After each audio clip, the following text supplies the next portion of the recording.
परिश्रांतो दीर्घ मध्वान में का। जड़ भरत जी सब समझ रहे हैं लेकिन कुछ नहीं बोल रहे हैं। जड़ भरत जी सुन सब रहे हैं कि हमारे प्रति व्यंग्यात्मक वाणी का राजा प्रयोग कर रहा है, फिर भी कुछ नहीं बोलते हैं। लेकिन जैसे चूटा देखें तैसे उछल जाए। साधु चले पैया पैया चिट्ठी के बचाए के, साधु चले पैया पैया चिट्ठी के बचाए के, साधु चले पैया पैया चिट्ठी के बचाए के, साधु खाले सूखी भौरी भोगवा लगाए के, साधु खाल सूखी भौरी भोगवा लगाए के, साधु चले पैया पैया चिट्ठी के बचाए के, साधु चले पैया पैया चिट्ठी के बचाए। और राजा का जब क्रोध बढ़ा तो राजा ने कहा प्रमत्तस्य च ते करोमि चिकित्साम दंड पाणिव।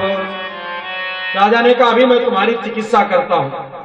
तुम इस तरह से उछल कूद मचा रहे हो, ए मत वाले, तू जानबूझकर नाटक इसलिए कर रहा है कि मैं तुझे भार मुक्त कर दूं? ऐसा कभी नहीं होगा, तो कुछ बोलना ही पड़ेगा। जड़ भरत जी समझ गए कि रघुगण संतों के प्रति तो श्रद्धा रखता है और सत्संग में भी जाता है, थोड़ी सी कसर है वो आज मैं पूरा कर देता हूं। ये सोच करके आज जड़ भरत जी महाराज रघुगण को बड़ा सुंदर उपदेश देते हैं। कहते हैं तयोदितम व्यक्तिम विप्रलब्धम भर्तु समय स्यादति वीर भारः। अरे राजन, तुम किसे दंड दोगे? तुम दंड देने की बात कर रहे हो, तुम क्या मुझे दंड दे सकते हो? एक पृथ्वी के टुकड़े पर दूसरा टुकड़ा रख दिया जाए तो क्या भार पड़ता है?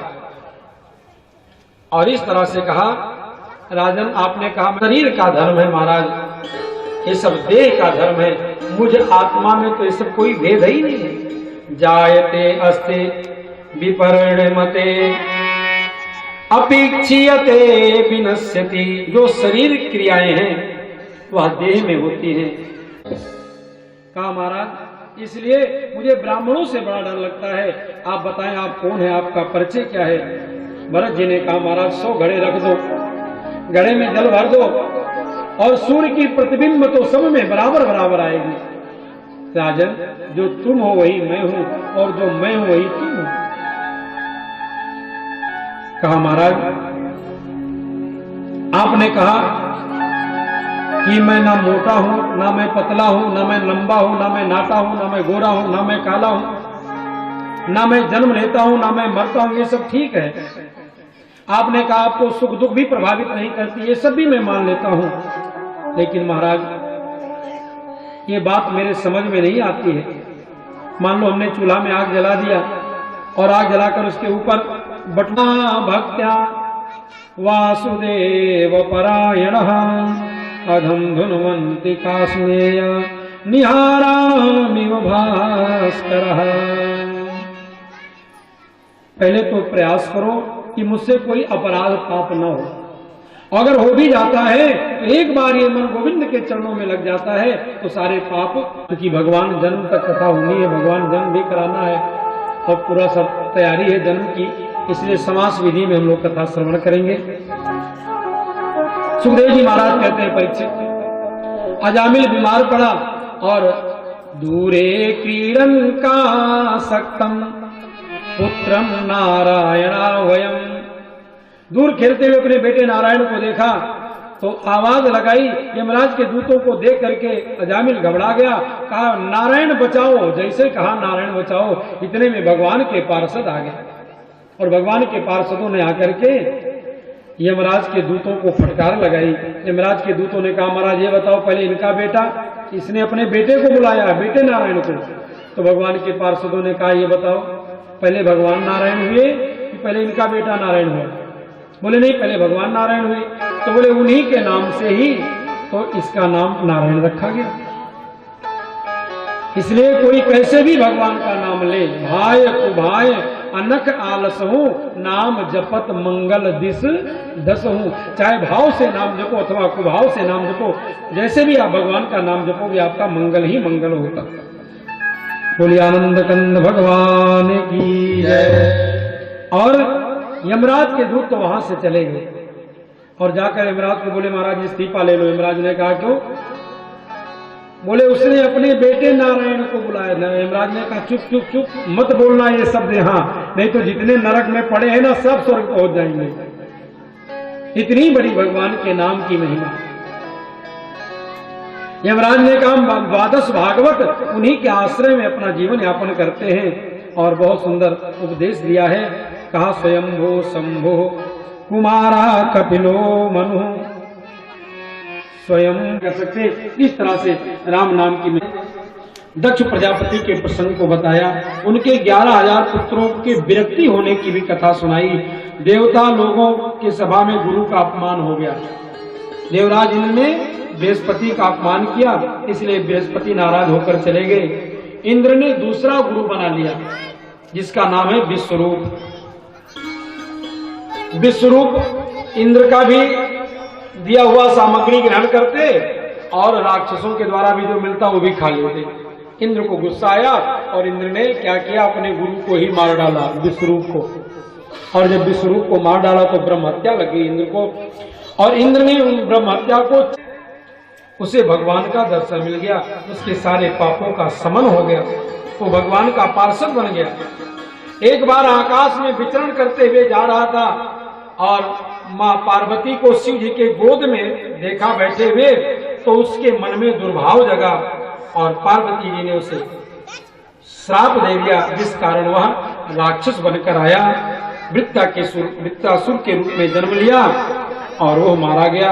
मरुद गणों की उत्पत्ति की कथा सुखदेव जी ने राजर्षि परीक्षित को सुनाई। हर प्रेरित के अवसर चलो मरुत 49 अट्टहास कर जाया है। भक्तों ने हिल मिल कर उत्सव मनाया है। बस कमी आपकी आप आ जाइए, बस कमी आपकी आप आ जाइए। भक्तों ने हिल मिल कर उत्सव मनाया है। भक्तों ने हिल मिल कर उत्सव मनाया है। आ जाइए, बस कमी आपकी आप आ जाइए।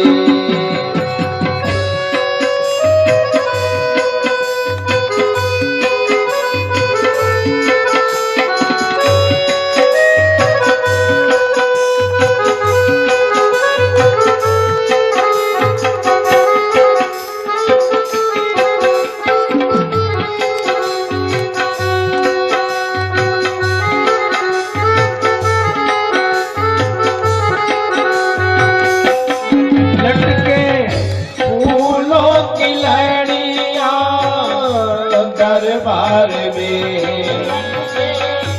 फूलों की लड़ियां दरबार में महके ईश्वर की खुशबू दरबार में महके ईश्वर की खुशबू दरबार में। ढिंग ढोलक बोले अमृत रस मुरली बोले। बस कमी आपकी आप आ जाइए।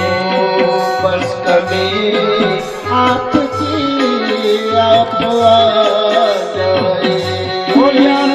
अब तो हिरण्याकश्यप को अभिमान हो गया कि मैंने तो अमर वैसे में हो गया। अरे ना बाहर मरूंगा, ना भीतर मरूंगा, ना ऊपर मरूंगा, ना नीचे मरूंगा, ना अस्त्र से मरूंगा, ना शस्त्र से मरूंगा। यहाँ तक कि 12 महीने में किसी भी दिन नहीं मरना तो मैं अमर ही हूँ। और उस वरदान के प्रभाव से आकर उसने अत्याचार प्रारंभ कर दिया। जब तब पूजा पाठ सब बंद करवा दिया। लेकिन एक प्रहलाद ने, आप जरा सोचो, आज मैं देखा था